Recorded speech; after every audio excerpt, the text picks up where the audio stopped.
लोगों ने 300 अरब लगाकर अपना जो है एक पहला स्पेस मिशन भेजा और हम लोगों ने 300 अरब लगाकर सिर्फ यहाँ पे मेट्रो बनाई, यानी कि जो शादरा से गज्जू मता लेके जाती वो है। भी प्रोजेक्ट हमारा नहीं है, वो भी चाइना का है। टीम है, क्रिकेट टीम है, उसके ऊपर अगर देखा जाए कि हमारी सोसाइटीज़ की तरफ ज़्यादा तवज्जो दी जाती है।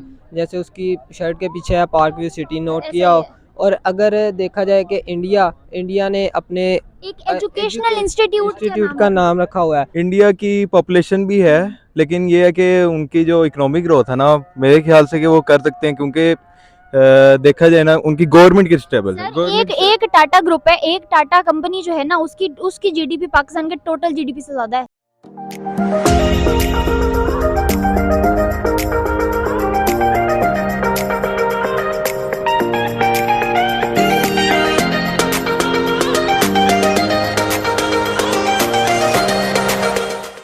अस्सलाम वालेकुम, नमस्ते एंड सत श्री अकाल व्यूअर्स, आई एम मेहबूब नाज और आप लोग देख रहे हैं मेरा यूट्यूब चैनल। वीडियो शुरू करने से पहले मेरे चैनल को लाइक, सब्सक्राइब और बेल आइकन को क्लिक करना बिल्कुल मत भूलिएगा। आज इस टॉपिक पे हम मौजूद स्टूडेंट से मैं बात करने जा रही हूँ। मेरा सवाल ये है कि गौतम अदानी एक ऐसा नाम जिससे कोई भी इंसान नावाकिफ नहीं होगा, एशिया का बहुत बड़ा बिजनेसमैन, द रिचेस्ट पर्सन, उन्होंने ये स्टेटमेंट दी है कि इंडिया 2030 यानी 2030 में आने वाले वक्त में सुपर पावर बन जाएगा और ये भी बहुत ज़्यादा पॉसिबिलिटीज़ हैं कि दुनिया में तीसरे नंबर पे मोस्ट इकोनॉमी वाइज जो है कंट्री माना जाएगा। और 2050 की अगर बात करूँ तो दूसरे नंबर पे आने की भी बहुत ज़्यादा पॉसिबिलिटीज़ है। इस बारे में पाकिस्तानी अवाम की क्या राय है? और अनदर हैंड साइड अगर हम देखें तो 47 में एक जगह से पार्टीशन होने के बाद आज पाकिस्तान इकोनॉमी के पॉइंट ऑफ व्यू से इतना पीछे है और इंडिया सुपर पावर बनने जा रहा है, इकोनॉमी जो है दुनिया को कम्पीट करने जा रही है उनकी। इन तमाम चीज़ों के बारे में पाकिस्तानी अवाम की क्या राय है, इस बारे में मेरी क्या राय है, ये मैं बताऊँगी वीडियो के एंड में। So keep watching. अस्सलाम वालेकुम, वालेकुम सलाम। क्या नाम है आपका? इंतसाम। इंतसाम, मेरा सवाल ये है कि गौतम अदानी का तो आपको पता ही होगा, गौतम अदानी ने एक स्टेटमेंट दी है कि 2030 में इंडिया सुपर पावर बन जाएगा और इकोनॉमी में दुनिया में तीसरे नंबर पे माना जाएगा। और 2050 की अगर बात करें तो तब तक पॉसिबिलिटीज़ बहुत ज़्यादा हैं कि इंडिया दूसरे नंबर पे भी आ जाए इकोनॉमी के पॉइंट ऑफ व्यू से पूरी दुनिया में। मुझे बताएं कितनी उनकी प्रोडक्शन सही लग रही है आपको और किस बिहाफ पे? अच्छा, अगर देखा जाए पास कुछ टाइम से तो ये प्रेडिक्शन काफ़ी हद तक बेहतर है, ठीक है, क्योंकि अब एक जैसे यूनाइटेड स्टेट्स है ना, यूनाइटेड स्टेट्स में जो वहाँ की पॉपुलेशन है वो और पाकिस्तान की वो ऑलमोस्ट सेम है, 1 करोड़ का डिफरेंस है। इतना बड़ा यूएसए है और उसकी पॉपुलेशन और हमारी पॉपुलेशन, इसका मतलब ये कि हमारी एक तो ओवर पॉपुलेशन की वजह से कुछ मसाइल हैं और दूसरा ये कि इंडिया आज भी दुनिया की one of the most biggest economies में से एक है। वहाँ की ग्रोथ, वहाँ की जो प्रोडक्शन है, हर चीज़ हमारे लेवल से बहुत ऊपर है। उन लोगों ने 300 अरब लगाकर अपना जो है एक पहला स्पेस मिशन भेजा और हम लोगों ने 300 अरब लगाकर सिर्फ यहाँ पे मेट्रो बनाई, यानी कि जो शादरा से गज्जू मता लेके जाती है। वो भी प्रोजेक्ट हमारा नहीं है, वो भी चाइना का है। वो तुर्की के साथ हुआ था स्टार्ट यहाँ पर। लेकिन हमारे उसके बाद चाइना ने टेक ओवर किया और अभी तक जो है ना उसकी प्रोडक्शन वही वो सारा सिनेरियो वो है। मतलब हम अपनी मैन्युफैक्चरिंग और प्रोडक्शन अभी तक लेकर आ ही नहीं पाए। हम अपनी जो है प्रोडक्शन लेके आ भी नहीं सकते। उसकी रीज़न ये है कि हम लोगों ने अपनी हमेशा सोच ही छोटी रखी है, ठीक है। हम लोगों ने दूसरी कंट्रीज़ पे ज़्यादा इंहिसार किया है, बजाय इसके कि हम जो है वो खुद प्रोडक्शन करें, हम लोग इंडिपेंडेंट हो जाएं। हम आज एक एज अ इंडिपेंडेंट कंट्री ज़रूर हैं, लेकिन हम लोग इंडिपेंडेंट नहीं हैं आज भी, हम दूसरों पर डिपेंडेंट हैं। और जहाँ तक बात रही गौतम उसकी अदानी की, तो उसकी प्रोडिक्शन ठीक है। मतलब अगर आप इंडिया को देखते हैं और उनकी प्रोडक्शन को देखते हैं, वो लोग बिजनेस में बहुत ज़्यादा इन्वेस्ट करते हैं। उनका जो एजुकेशन सिस्टम है हमारे से बहुत ज़्यादा बेहतर है। एक रीज़न ये भी है कि जिसकी वजह हमारा एजुकेशन सिस्टम है, इसकी वजह से आज हम दुनिया से पीछे हैं। अच्छा, आपने बात की यहाँ पे इंडिया की जो है ग्रोथ की और डेवलपमेंट की। मुझे बताएं कि हर मुल्क की जो है फलाह के पीछे, हर मुल्क की डेवलपमेंट के पीछे कोई ना कोई लॉजिक और फैक्चुअल रीज़न होती है। आपको क्या लगता है कि इंडिया किस बिहाफ पे या कौन से ऐसे स्टेप्स हैं जो लेके आज यहाँ खड़ा हुआ? एक तो जो इंडिया में ज़्यादातर लोग पढ़े लिखे हैं, ठीक है। पाकिस्तान के मुकाबले में वहाँ पे पढ़ाई का रुझान ज़्यादा है। पाकिस्तानी ज़्यादा पढ़ाई को प्रेफरेंस नहीं देते। यहाँ पे ये है कि ठीक है, अगर कोई ज़मींदार का बच्चा है तो उसने वही रहना है, उसने अपने आप को चेंज नहीं करना। पैसे आ रहे हैं आते रहें, किस तरह आ रहे हैं उसको फ़र्क नहीं पड़ता। तो ये एक रीज़न है। दूसरा कि अब मैंने आपको बताया कि इंडियंस का जो एजुकेशन सिस्टम है वो बेहतर है। हम लोग आके यूनिवर्सिटी में या कॉलेज में जाके हम लोग प्रोग्रामिंग या कोडिंग की तरफ जाते हैं, वो 7 क्लास के बच्चे को पढ़ाते हैं। ऐसा ही है। और दूसरा ये कि उन्होंने इंग्लिश पे बहुत अच्छी ग्रिप रखी है। अभी उनका एक्सेंट बहुत बुरा है इंग्लिश बोलने का, लेकिन स्टिल वो उन लोग पढ़ सकते हैं, लिख सकते हैं। और यहाँ पे पाकिस्तान में एक एवरेज बंदा इंग्लिश नहीं पढ़ सकता। ऐसा ही है। इन सारी बातों से इत्तेफाक करते हुए दूसरी जानिब अगर पाकिस्तान को देखें तो आप देखें कि 47 में इकट्ठे पार्टीशन होने के बाद आज बांग्लादेश का टक्का भी इकोनॉमी के पॉइंट ऑफ व्यू से हमसे आगे है। आज वो भी ग्रोथ रेट उनका भी हमसे ज़्यादा है, जीडीपी उनका हमसे स्ट्रॉन्ग है। मुझे बताएं हम इतना लैग क्यों कर रहे हैं? अदर देन एजुकेशन सिस्टम हम कहाँ लैग कर रहे हैं? हम लोगों की सोच लैग कर रही है। दूसरा, हमारे कंट्री में करप्शन एक बहुत बड़ा मसला है। अब अगर हम बात करते हैं इमरान खान जो कह रहे हैं नहीं फ़र्क पड़ता, यहाँ पे एक छोटे लेवल से लेके हायर लेवल तक हर बंदा करप्ट है, जिसको जहाँ जगह मिल रही है वो करप्शन कर रहा है। करप्शन जब तक चलेगी तो कंट्री कभी भी ग्रो नहीं कर सकता। तो एक ये रीज़न है। अगर हम मतलब कोई कुछ यहाँ पे करने लगता है, ठीक है, तो उसको की करने नहीं दिया जाता, उसको आज़ादी नहीं दी जाती कि वो कुछ करे। कुछ पावर्स हैं जो नहीं चाहती कि करें, जैसे कुछ लोगों का बिजनेस मुतासिर होता है इससे, और यही सारे फैक्टर्स हैं। अच्छा, जैसे मैंने आपसे गौतम अदानी का जिक्र किया, मुझे बताएं ऐसे लोग वहाँ पे तो बनते हैं, इंडिया में बहुत बिजनेस टाइकून सामने भी आते हैं, वो उसकी इकोनॉमी में अपना रोल भी बहुत बड़ा प्ले कर रहे होते हैं। बहुत सारे अभी भी आप देख लें कि एशिया के जो सबसे बड़े बिजनेसमैन हैं बहुत सारे शुमार होते हैं इंडिया में। क्या पाकिस्तान में पैसा नहीं है? पाकिस्तान की आवाम तो बहुत अयाश है, मतलब इतना पैसा भी है इन लोगों के पास, उड़ाते भी हैं हर जगह, बाहर भी इनके बैंक्स हैं, लेकिन यहाँ पे वो चीज़ नज़र क्यों नहीं आती? वो एक चीज़ तो ये कि इन लोगों को पता है कि अगर इनका टैक्स ये लोग पे कर रहे हैं, अपना इनकम टैक्स पे कर रहे हैं, वो सेफ हैंड्स में नहीं जा रहा, वो पब्लिक पे खर्च नहीं हो रहा, जिसकी वजह से ज़्यादातर लोग यहाँ पे क्या करते हैं, वो मनी लॉन्ड्रिंग करते हैं, ठीक है, वो अपने जो उनके फंड्स हैं वो बाहर वाले कंट्रीज़ में रखवाते हैं ताकि उनको टैक्स ना पे करना पड़े।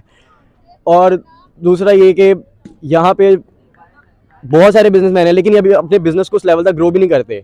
पाकिस्तान में मतलब वेल नाउन बिजनेसमैन में एक शाहिद खान है और क्या नाम है उसका, PSL पेशावर ज़ल्मी का ऑनर है जावेद खान अफरीदी। इनके अलावा कोई भी, मेरा नहीं ख्याल यहाँ पे कोई अच्छा बिजनेसमैन भी है। यहाँ पे अगर कोई करता भी है ना, तो वो उसकी प्रेफरेंस ये होती है कि यार अगर पैसा दिखाऊंगा तो वो सेफ हैंड में नहीं जाएगा, और अगर नहीं दिखाऊंगा तो फिर मतलब नैब के डर से वो दिखाता ही नहीं है कभी। अच्छा, जहाँ तक बात रही नैब और FBR की, वो उन लोगों को जो दुनिया में हर जगह ऐसे होता है कि जो आपके रेवेन्यू के बोर्ड्स होते हैं वो इंडिपेंडेंट होते हैं, लेकिन यहाँ पे वो भी डिपेंडेंट है। सबको पता है यहाँ पे हमारी जो पॉलिटिक्स है वो किस तरफ जा रही है और कैसे चल रही है पिछले कुछ टाइम से। अगर वो डेफिनेटली अपना आप यहाँ पे शो करने लग जाएंगे कि हाँ हमारे पास इतना पैसा है, तो वो खुद सेफ नहीं रहेंगे यहाँ पे। अस्सलाम वालेकुम, वालेकुम अस्सलाम। क्या नाम है आपका? आतिर हसन। आतिर हसन, बहुत ही प्यारा नाम है आतिर। मेरा सवाल आपसे ये है कि गौतम अदानी एक ऐसा नाम है जिससे कोई भी इंसान ना वाकिफ़ नहीं होगा, एशिया का मतलब बहुत बड़ा बिजनेस टाइकून है, बहुत अमीर तरीन इंसान है।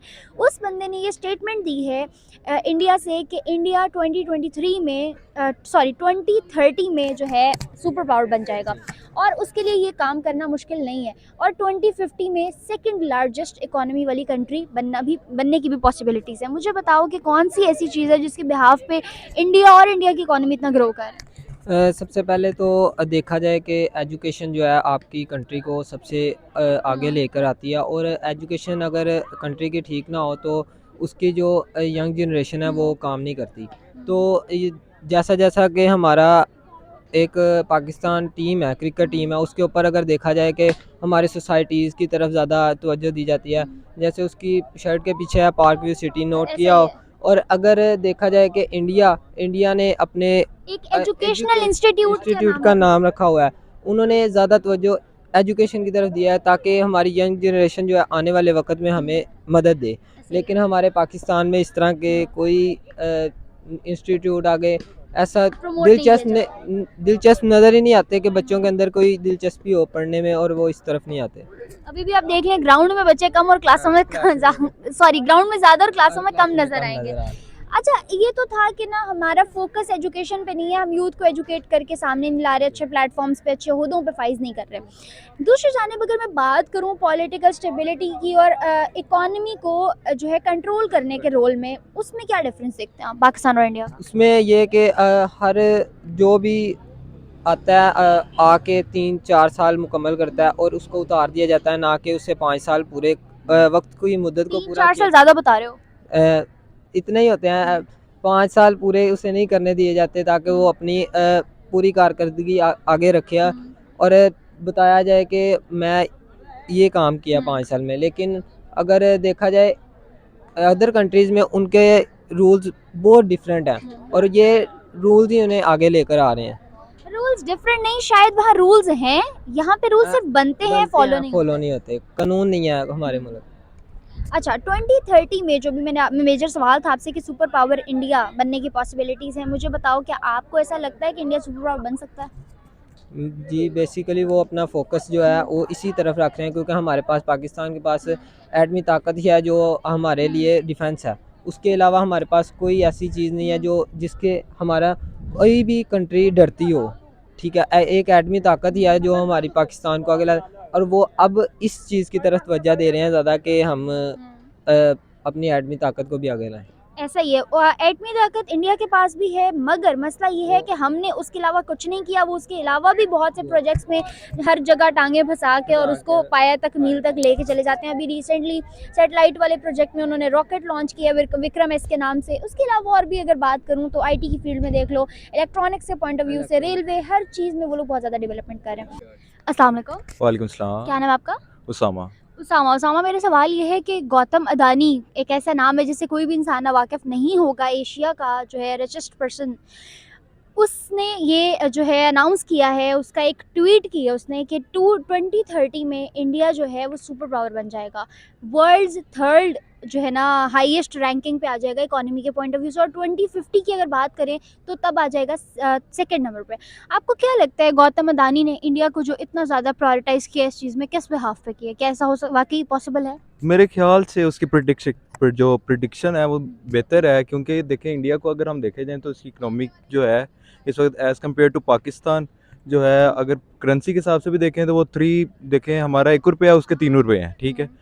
तो कर मे बी अब 2030 में भी उसके लिए उसकी जो प्रिडिक्शन है वो हो सकती है कि इंडिया जो है वर्ल्ड 3 में आ सकता है। और अगर पाकिस्तान को देखा जाए तो पाकिस्तान तो जो है एज अ डिफ़ॉल्टर कंट्री चल रहा है इस वक्त, और इसको कहा भी गया है कि ये डिफ़ॉल्टर हो सकता है 2025 में भी 30, अल्लाह ना करे ये हो, क्योंकि हम तो पाकिस्तानी हैं और लेट्स फॉलो। एग्जैक्टली, अल्लाह ना करे। लेकिन ऑन अनदर हैंड साइड आपने कहा कि इंडिया जो है ये पॉसिबिलिटी हो सकती है, उसकी हो प्रोडिक्शन सच भी हो सकती है, मगर रीज़न क्या है? कौन सी ऐसी चीज़ है जिसने इंडिया को, क्योंकि एक टाइम 47 आपको पता है उस तब एक ही जगह से पार्टीशन होके इक्वालिटी वाला सीन था, उसके बाद आज इतनी ज़्यादा ग्रोथ, इतना आगे कि वो दुनिया के मुकाबले में खड़ा और हम कहीं एग्जिस्ट ही नहीं कर रहे। हो सकती इस वजह से है क्योंकि इंडिया कर रहा है पाकिस्तान को देखा जाए तो पाकिस्तान तो बिल्कुल ही हमारी माशाल्लाह गवर्नमेंट ही स्टेबल नहीं होती, तो उनकी गवर्नमेंट इसलिए कंपेयर टू स्टेबल है, तो मे बी नॉट, आप कुछ कह नहीं सकते। कुछ भी हो सकता है। हाँ, मतलब गौतम अदानी की जो प्रोडिक्शन है है। वो ज़्यादा चांसेस ये हैं कि वो सही ही होगी, सही होंगी।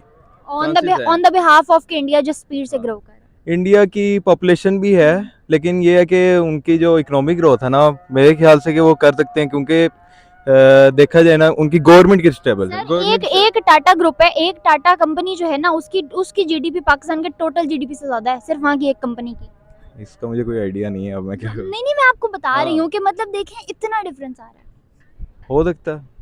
चलें, सही है, थैंक यू सो मच।